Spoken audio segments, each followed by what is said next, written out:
The man you've been watching all these years is desperately hiding a simple, shattering truth. He lied to us all. The real horror of Jack Sparrow is not that he's being hunted, but that he is permanently trapped. He isn't the master of the sea. He's the greatest prisoner in the entire saga, eternally bound by a terrifying ironclad contract. A deal that controls his life, his death, and the very vessel he calls his only true love, the Black Pearl. His entire story is not an adventure. It's a frantic, doomed struggle to postpone the inevitable payment. Every pirate pursues a ship, but for Jack, the Black Pearl is more than a prize. It is a living, constant reminder of his greatest mistake. You think the pearl symbolizes freedom. It symbolizes the exact opposite. It is the ultimate piece of collateral he put up for a loan he can never repay. By dedicating himself so completely to this one single object, he became eternally bound, not just to a ship, but to the infernal forces that command it, the sea, the curses, and Davy Jones himself. This isn't a theory. It's the cold, hard text of the contract. Jack went to Davy Jones and made a deal. Jones would raise the pearl from the depths, and in return, Jack owed him 100 years of servitude. He accepted a fixed-term debt to a mythological entity. Think about that. The greatest pirate in the world, the master of his domain, spent 13 years sailing a ship that, legally and cosmically, did not belong to him. His life was living on a stopwatch, owned by a higher power. This recontextualizes every single moment he spends aboard the vessel. The swaggering captain taking the helm is merely a caretaker on borrowed time. The pearl is not a symbol of his free will. It is the most beautiful, most expensive jail cell ever built. Every time he sets sail, he is simply moving his debt around the board, desperately trying to outrun the collection date, confirming the central lie. Jack Sparrow is a slave to his own desire. We've always assumed Jack Sparrow's chaotic behavior, the slurring,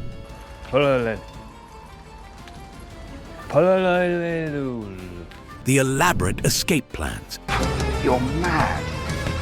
Thank goodness for that, because if I wasn't, it probably never would. The back-to-back deal-making is a choice, that he simply is mad. And I'll shout the name back to you. Savvy? But look closer at his life after the contract with Jones. His entire existence becomes a frantic, relentless reaction. He isn't enjoying chaos. He is constantly running from a debt collector who can summon the very sea to swallow him whole. Jack never chose his chaos. He is constantly being forced into it by the chains of his debt. The ultimate symbol of his servitude is that infamous compass. It doesn't point north. It points to what he wants most. But because he is constantly under threat of debt collection, what he wants is never peace, but whatever can save him in that moment. The pearl, the key, or another desperate deal. His life is enslaved by his own desires, which have become the tracking device for his creditors. He is perpetually driven by necessity, not navigation. This constant existential pursuit is the source of the real horror. His theatrical tics, the wide-eyed paranoia, the constant evasion. This isn't just an act for the audience. It is the mental breakdown of a man who knows he is never truly in command. His madness is the only rational psychological response to a life dictated by cosmic debt. The slurring, the staggering, the RUM. It's the character of Jack Sparrow trying to dissociate from the terror of the man who is eternally trapped. He performs because if he stops, he has to face the reality that his great adventure is merely a chain gang on the open sea.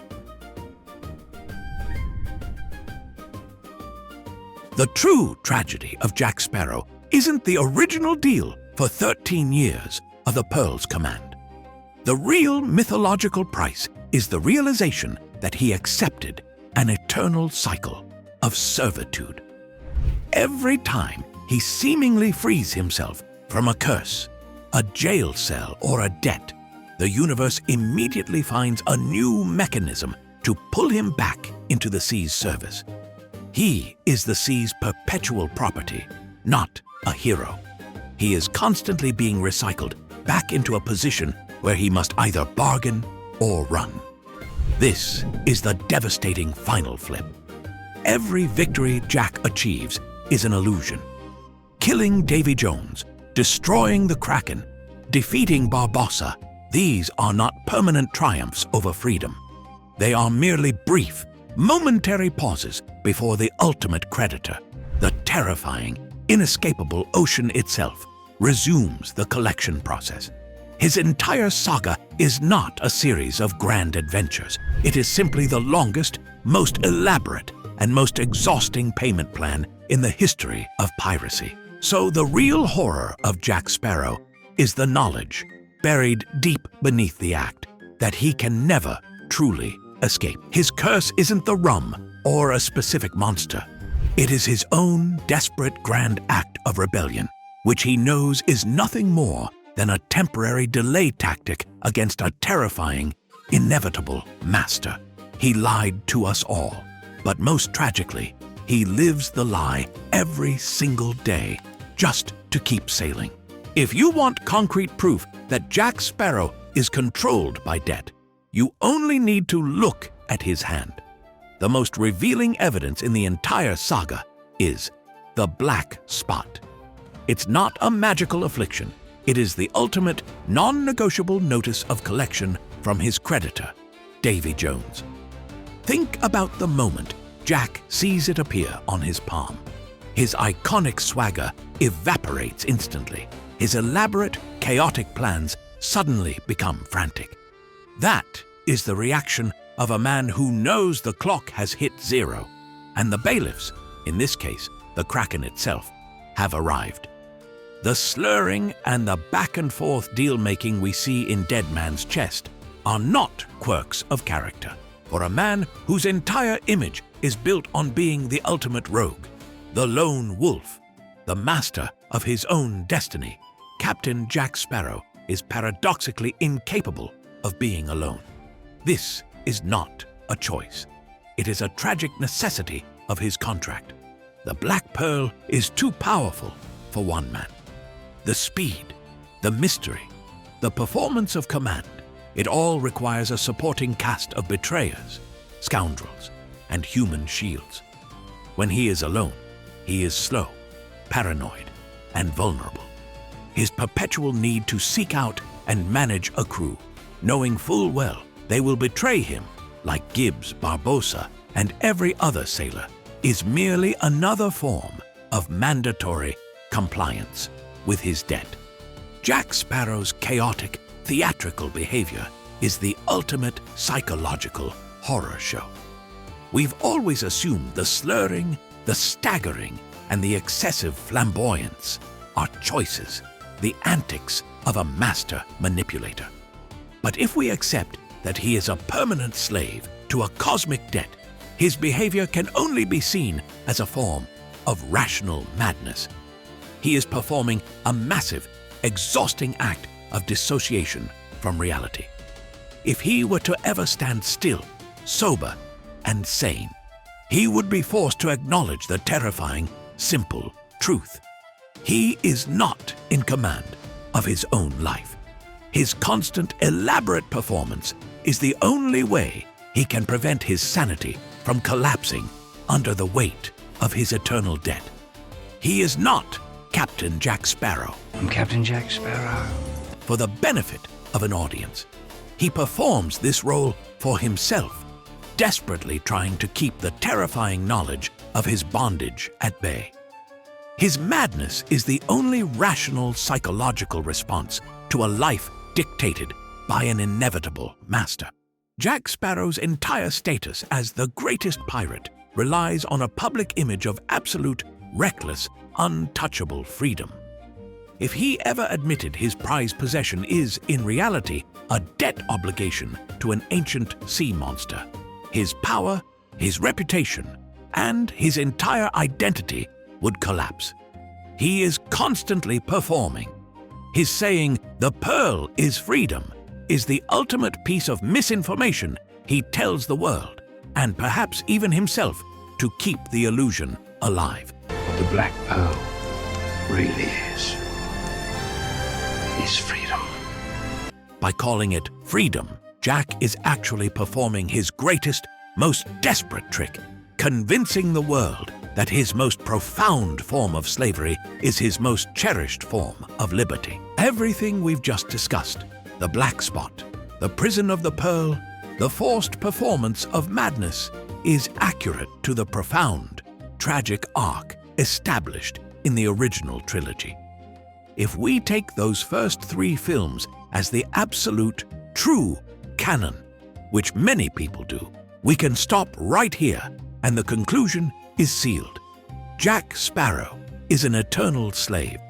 But if we play devil's advocate and must look at the full ongoing drawn-out franchise, the entire interpretation of his life changes. The tragic ending is replaced by a massive, final, bureaucratic victory. Jack Sparrow didn't make the deal because he thought he could outrun it. He made the deal because he believed with absolute confidence that he could exploit the terms of the contract better than a literal god. His entire chaotic performance wasn't a mask for his terror. It was the mechanism of his escape. He is the greatest con man, creating a character so distracting that no one, not the Royal Navy, the Pearl's crew, or Davy Jones, could ever take his long-term planning seriously. He performs because it allows the brilliant strategist underneath to plot the next impossible loophole. Every time Jack seemingly frees himself, the universe immediately pulls him back in. Why? Because he allows it.